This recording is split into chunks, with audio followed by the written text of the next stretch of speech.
Man, pera ng taong bayan, magpapatayo ng barangay hall sa bangketa.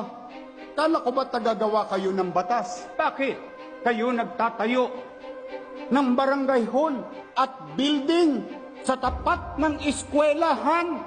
Para lang ma-display nyo mga pangalan ninyo sa mata ng publiko na kayo'y may ginawa. Pero ikinarga ninyo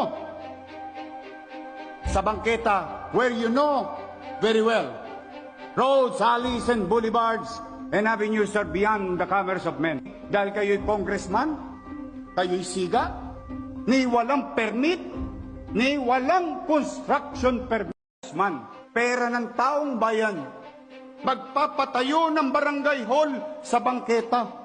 Kala ko ba tagagawa kayo ng batas? Bakit kayo nagtatayo ng barangay hall at building sa tapat ng eskwelahan? Para lang ma-display nyo mga pangalan ninyo sa mata ng publiko na kayo'y may ginawa. Pero ikinarga ninyo sa bangketa where you know very well roads, alleys, and boulevards and avenues are beyond the commerce of men. Dahil kayo'y congressman, kayo'y siga, ni walang permit, ni walang construction permit.